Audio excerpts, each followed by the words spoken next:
a Playlist original.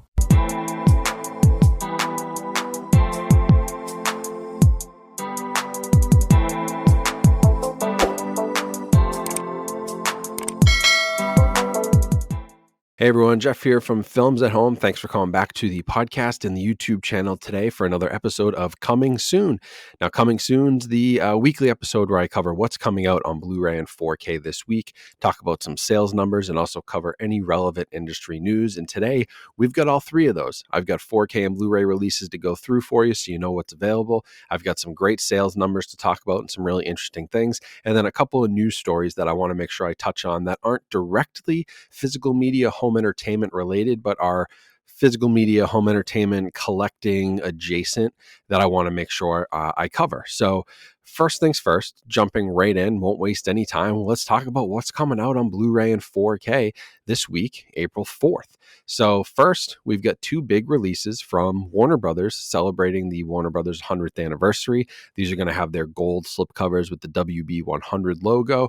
And the first one is the Maltese Falcon on 4K. Obviously a very, very big name movie, an absolute classic, one that everybody should see. And I'm very excited to see for the first time in 4K. This is a black and white one, so I'm mostly looking towards HDR when I review it. And I do have it right now. Warner Brothers sent it early, so I will be checking that out for a review on the channel. Also today, Cool Hand Luke on 4K, which is another one I'm super pumped about. Great movie, excellent performance by Paul Newman, probably his best if you ask anybody.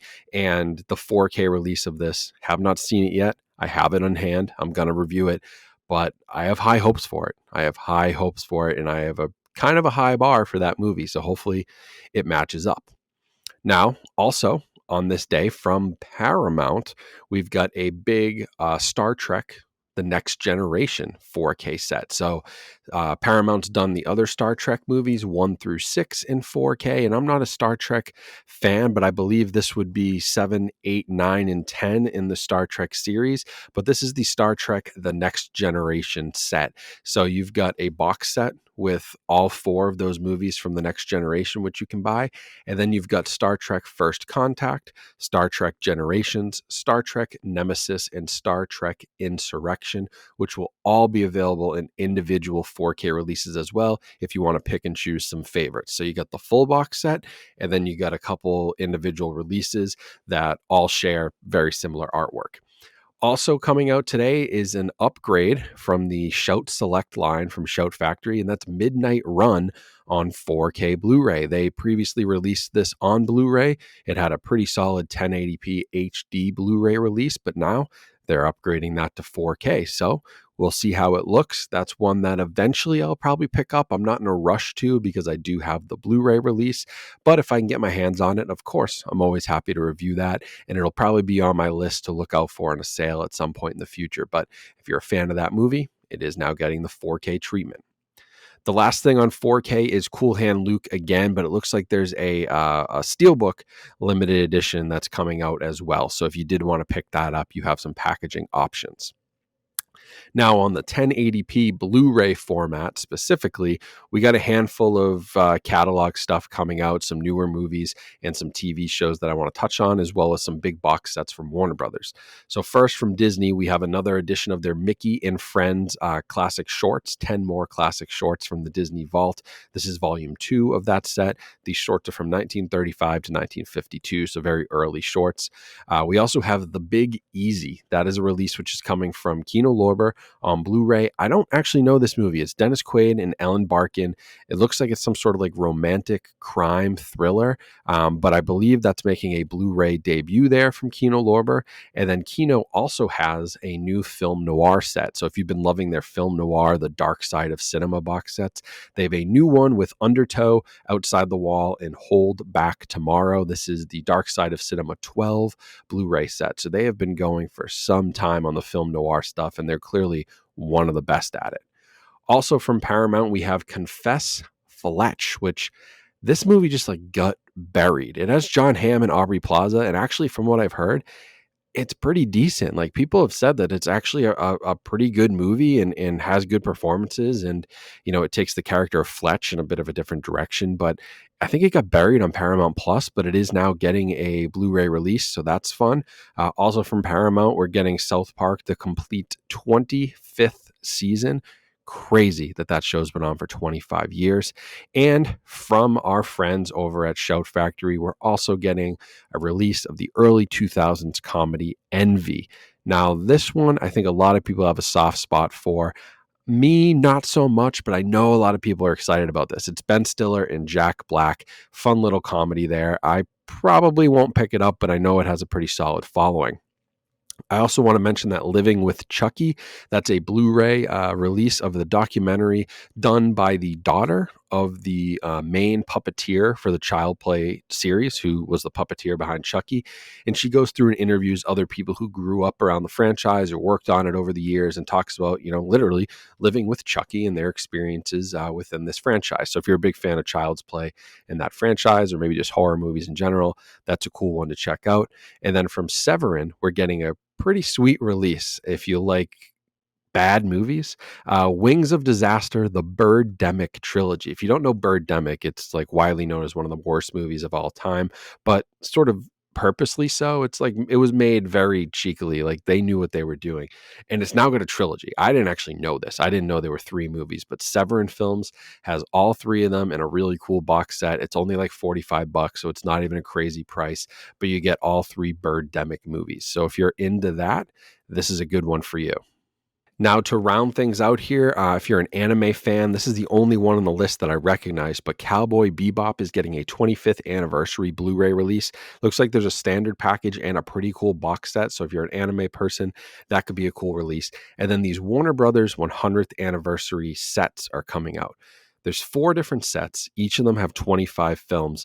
Unfortunately, all Blu-ray, which this would have been a great opportunity to do 4K releases or big box sets like Columbia Classics.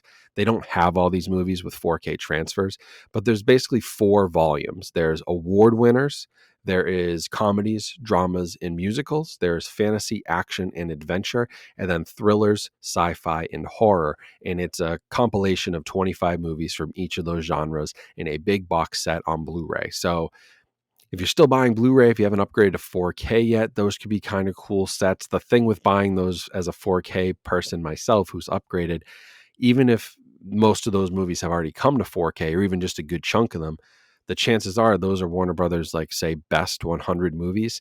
So in the future, the chances are like those probably would come to 4K at some point. I don't know. I just can't really justify spending the money on that. And I don't really, I was looking through the list briefly. I didn't see any that I was like, okay, absolutely need to have this release for that movie. So I'd probably skip those, but definitely cool box sets if you just wanted maybe a consolidated set of the Warner Brothers stuff. I'm just not sure it's worth the cost there.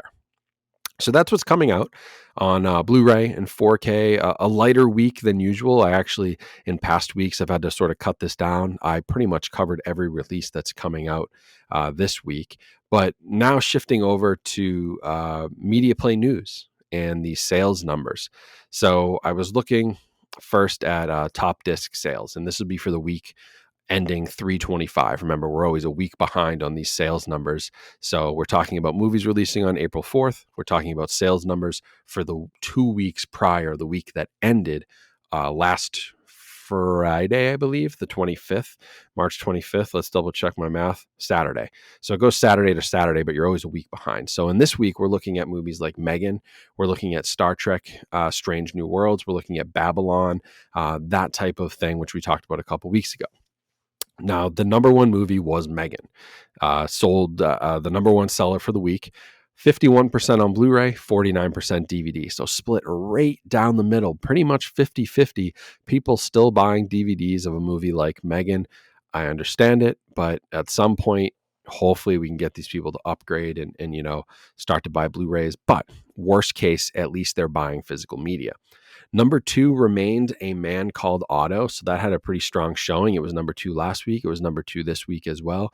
Number 3, this one's unfortunate. Left Behind, Rise of the Antichrist, which is just a dumpster fire Kevin Sorbo movie, just guy who lost his mind with all of the craziness of MAGA over the last few years. He's lost it. And that movie, there are religious movies and faith-based movies that are actually half decent. That one's trash, but it's number 3 because obviously he has a following. Only 23% sold on Blu-ray though, which makes me think most of those probably got picked up at some pretty backwoods Walmarts. Fourth that week, we had Star Trek Strange New Worlds Season 1, which sold 58% on Blu-ray. Actually pretty good for a TV series. Dragon Ball Superhero dropped down to number 5, but still top 10. And Babylon came in at number 6 with 65% of Blu-ray, 29% of that being UHD. Now, I should clarify, in the past, someone pointed this out to me. When we talk about Blu-ray share, that does include 4K Blu-ray. So it's all lumped into one. So for instance, when I look at Top Gun Maverick, actually, I was saying like 75% of people bought that on Blu-ray or 4K. It's not the case. 52% of people bought that on Blu-ray or 4K. 25% of that 52% was 4K. 48% of people out there are buying Top Gun Maverick on DVD. It's wild. But Puss in Boots is number 7. That dropped down. Dragon Slayer jumped way up with its new 4K release up into the 8th spot. So that was good. Top Gun Maverick hung around, and Black Panther Wakanda Forever rounded out the top 10. So Megan won the week. That was a really good week for horror.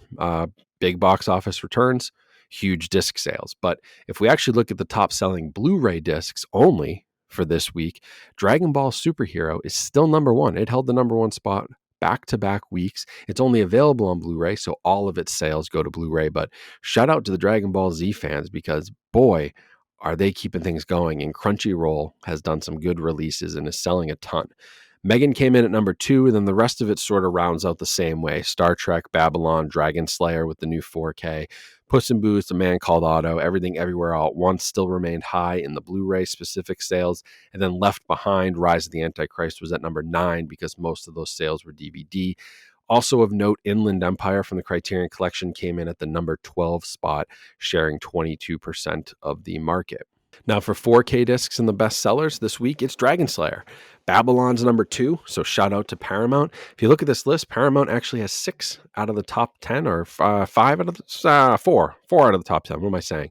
But 3 of them are new releases. So good on Paramount. We had Dragon Slayer, Babylon, and Red Eye, all from Paramount on 4K that cracked the top 10 list this week.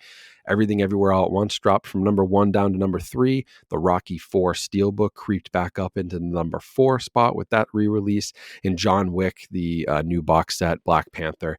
And for some reason, Planet of the Apes trilogy, I think that was because it had a sale on Amazon for like $15. So you can see what a sale price does. Planet of the Apes was 22 the week before, jumped up into the top 10 with a sale. And then we rounded out with Puss in Boots, and the Texas Chainsaw Massacre dropped out of the top 10 into the number 11 spot.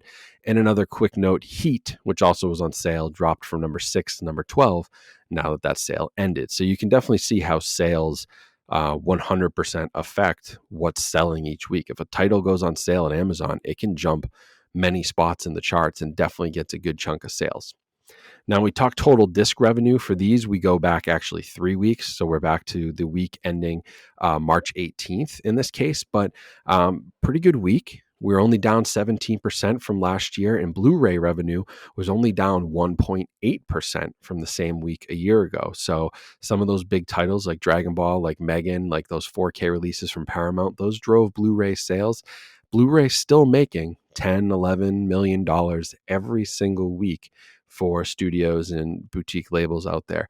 DVD down 26% from the same week, still making more than Blu-ray though at 14%. So the market share is still in favor of DVD at 57% compared to 43% Blu-ray, and that includes 4K as well. So DVD still remains the dominant format. Now, in terms of industry news this week, the first thing I want to touch on is the layoffs at Disney. So Disney CEO Bob Iger, he said that they plan to lay off about 7,000 jobs in 3 different waves.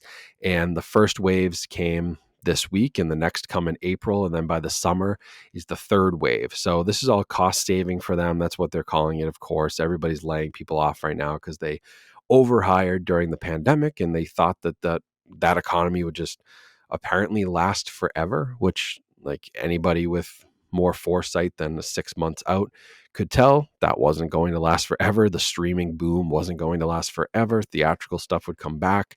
Like it just obviously wasn't going to remain at the same high levels, and the parks didn't rebound as quickly as they wanted. Now, when it comes to home entertainment, physical media, most of these layoffs were actually for Disney's TV production and acquisitions department. So that really speaks to like the issues that Disney Plus is having. They were doing so many different TV show productions, and I believe that includes stuff on Disney Plus, Hulu, ABC as well. Like all that they were doing is hurting a little bit. And I think that's just because it's become too consumable. Like even season 3 of The Mandalorian right now is far behind season 1 and season 2 because it just doesn't capture the same magic that the first season had. And people are tired of the same old, same old. And, you know, they've overextended that universe with the Book of Boba Fett. I mean, remember there was an Obi-Wan show? Like, do people even remember that happened? Like this stuff becomes so consumable that I don't know, people just aren't hanging around on Disney Plus. They still have a ton of subscribers, but I think they're hurting in that department. There was also some layoffs in the world of Marvel as well. Marvel Entertainment chairman was let go. Now he's really kind of just a figurehead, so that's not a big deal. And then they fired their whole metaverse function. So I don't know what their plans were there. It sounds like they had about 50 employees who were in charge of putting Disney in the metaverse. I think the metaverse has a little ways to go, but Disney basically said, we're out, and they pulled their whole thing. So that's what's going on at Disney. Nothing on the home entertainment side, nothing on the physical media side. Fingers crossed that none of those people get let go because they've already been stripped down and made into such a small team that they can't really afford to get let go, or there won't be many people left. So hopefully they all hang on, but I'll keep you updated on that. The other thing I wanted to talk about, and this definitely pertains to collectors. I assume if you're collecting movies, at some point or another, you've heard of Mondo and that poster business, that art business, and you've heard of Funko and Funko Pops, given that these are tied in pretty well to like physical media movie collectors. Now, the history on this is that Funko bought Mondo a few years back. And unfortunately, Funko had layoffs as well. And that was 10% of the company was laid off, which included the Mondo co-founders, Mitch Putnam and Rob Jones, and their senior creative director, Eric Garza, laid off from Mondo. So the original thought was like, okay, they're shelling Mondo. They're gone. Like they're going to kill off Mondo. Then Brian Mariotti, who's the CEO of Funko, posted a message, and he sent out this statement about Mondo. And basically his statement, it's a very corporate statement, but, you know, just said, yeah, we laid people off. There's a recent change in leadership, but the posters at Mondo are not going anywhere. It's going to continue. But he mentioned how making limited runs of posters, like 150 pieces, limits access to fans, and they were bought with the sole purpose of flipping them online on eBay, and they want to make larger print runs. Now, to me, coming from a guy who runs Funko, that's pretty ironic because Funko is the same company that just dumped like millions and millions of their product into a landfill because they want to maintain some sort of perceived rarity of their products, and they don't want their products to become a dime a dozen. Like they want them to be hard to get in some cases. They want them to be collectible. And if you had a million Funko Pops that you just gave away, that ruins the business model. So it's very ironic to say, like, we don't like that business model of super limited posters, when in fact Funko and the craziness around it, a lot of it comes from like their chase figures, their super limited edition figures, which are also being flipped online, sold for tons of money. And that's why people are going into stores and buying Funkos. Like they're collecting because they think that these are rare, these Target exclusives, store exclusives, chase figures. Like there's a perceived rarity of those that Funko plays off of and makes a ton of money off of. So why not let Mondo do the same thing? Especially when, you know, the reason that they're doing these limited print runs, I think, is because they don't want to probably just cheapen their art. And there was probably licensing things too, like they're doing artwork for big franchises, but like it's no different than if you had like a famous painter who was like, I'm going to do, 500 prints of my work that are, original prints. And then, anybody, Joe Schmo, can go to the store and buy the $10 poster version. Like those Mondo prints were high quality. I mean, they were artist prints. Like that's why they were limited.